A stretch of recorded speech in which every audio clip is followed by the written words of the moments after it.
What's up, dudes? This video is for you. This video is for all the hot dudes out there. Listen, man, several years ago, I had an ex-girlfriend tell me that all those muscles we dudes like to build up and accentuate aren't really for women. They're for other dudes. Kind of stuck with me. You know, women like all kinds of things, but dudes, all dudes, like massive triceps, brother. Now, in that vein, let's take a break from Final Fantasy for a minute and talk about some hot dude commanders. For the purposes of this video, I didn't consult any women, or any men for that matter. These are just commanders that I think are hot dudes, and I'm going to tell you why. But first, you got to subscribe to the channel, buddy. You think you're going to get silly goose time with Josh Lee Kwai? Probably not. What's that guy got on me anyway, man? Giant muscles? Yes, he does. Alright, first stop on our tour of dudes I think women would find hot. It's this guy, Maraxis of Kel. 4 red, legendary creature, human warrior. Maraxis' power and toughness are each equal to the number of untapped artifacts, creatures, and lands you control. I have no master. Yeah, I am chaos. That's what Maraxis of Kel says. Brother, I don't know if this is viable, good, or even worth the $2 reserve list price tag. You can certainly get him pretty huge, but it looks like he took care of that himself. This guy has Lord Humongous energy from the original Mad Max, The Road Warrior. If you haven't seen that movie, go see it right now. Don't even watch the rest of this video. Anyways, Maraxis is kind of an honorable mention. Looks like something Rob Liefeld would draw. Alright, moving on from a hot dude in a mask to a hot dude in a strappy onesie, we have John Irenicus, the Shattered One. This guy is 2 blue and a black, legendary creature, elf wizard. It's a 3/3. At the beginning of your end step, target opponent gains control of up to 1 target creature you control. Put 2+1/+1 counters on it and tap it. It's goated for the rest of the game and gains this creature can't be sacrificed. Whenever a creature you own but don't control attacks, you draw a card. This card is fascinating, man. Building a deck around this thing is an exercise in creativity. I built 2 decks around this guy, and I have a paper deck in my house. It's a fascinating mishmash of bounce, ETB effects, and crappy creatures like the Phyrexian Negator. This guy is 2 and a black, creature Phyrexian Horror. It's a 5/5, has trample. Sounds great, right? But whenever this creature is dealt damage, sacrifice that many permanents. That's not that great. 3 mana, pass this over to your buddy. All of a sudden, he's sacrificing stuff and he's sad. And of course, one of my favorite cards in this deck is the Desecration Elemental. This guy is 3 and a black for a creature elemental. It's an 8/8. If you pass it along, it's going to be a 10/10 for 4 mana. It has fear. Whenever a player casts a spell, sacrifice a creature. Its precious corpses dance like puppets to attract mindless prey. Damnation, brother. It looks like a spider, right? But look closer. It has some little enslaved dudes down there. And that's sadomasochism, and that's better commander, brother.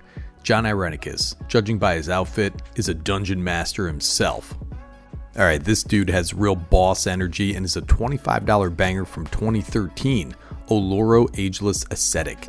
This guy is 3 white, blue, and a black. Legendary creature, Giant Soldier. It's a 4/5. Talking about giant soldiers out there, dude. At the beginning of your upkeep, you gain 2 life. Whenever you gain life, you may pay 1. If you do, draw a card and each opponent loses 1 life. At the beginning of your upkeep, if Oloro is in the command zone, you gain 2 life. That's that eminence, brother. Bro, you don't get abs like that eating 3 pieces of pizza with no plate over a sink like I did today. That's discipline, dude, and he's going to show it off in his big boy chair. Those thighs, man. This guy squats. You know he squats. And he's bored with all the ladies chasing him around. He just wants to get bigger, he wants to eat, and he wants to sit in his damn chair, and he wants to look at other dudes' muscles.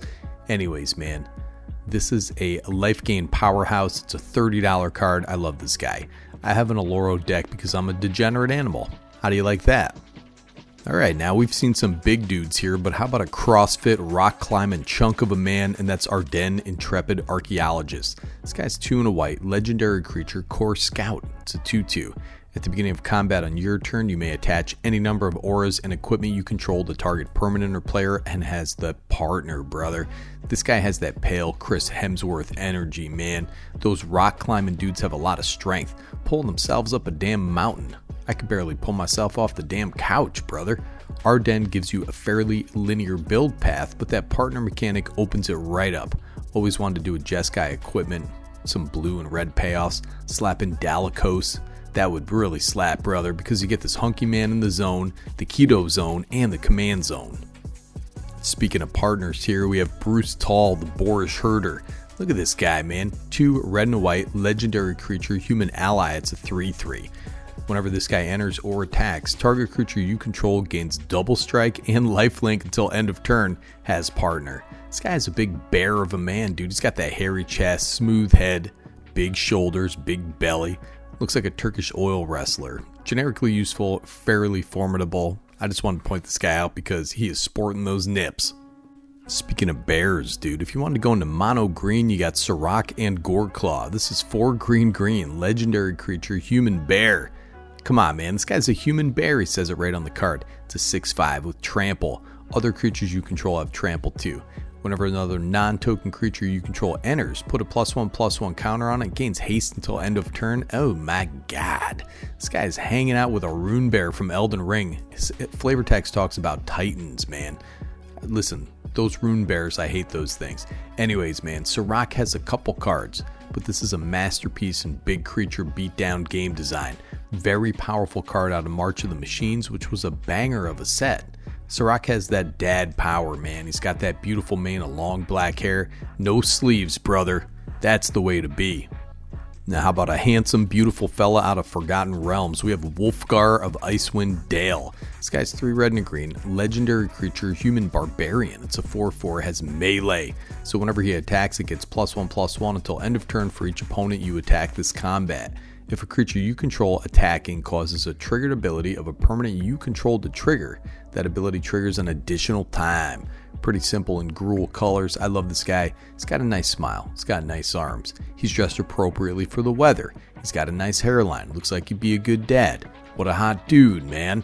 It's slightly different than Ishin, and in different colors and fairly powerful. Pretty great with Elder Gargaroth, Colonian Hydra, and of course, your old friend the Inferno Titan.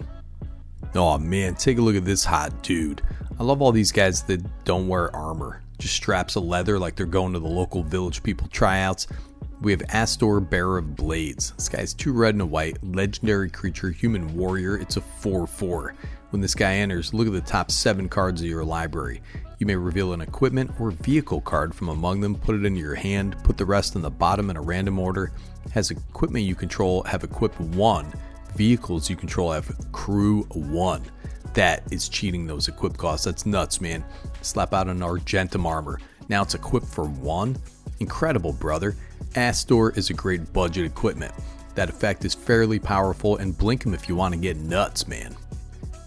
Alright, last one here. Now this fellow looks like he'd take care of you in your old age. He looks like a handsome grandpa with a beautiful head of a curly coiffed hair. We have the 3rd Doctor. This guy's 2 green and a blue. Legendary creature, Time Lord Doctor. He has trample. 3rd Doctor gets +1/+1 for each non-creature token you control. When the 3rd Doctor enters, create your choice of a clue, food, or treasure token. Man, this guy is something. There's something to be said for a guy who knows how to dress. He's got a frilled up shirt, a little ascot, and a damn sandwich, dude. He could be a fun commander, getting this guy big with clues, treasures, foods, junks, blood tokens, whatever you can get your hands on. Dope card. Beautiful man. I mean, you got to admit it, dude. That's a beautiful man. And that's several hot dude commanders for all the hot dudes out there. And so, Nikki G ended the video thusly. Listen, man, maybe this video will attract more than what YouTube tells me is 3 female viewers per episode. And listen, I'm straight as an arrow, brother, but that doesn't mean I can't appreciate some hot dudes, because that's being secure in your masculinity. And that's better, commander, brother. Nikki G signing off.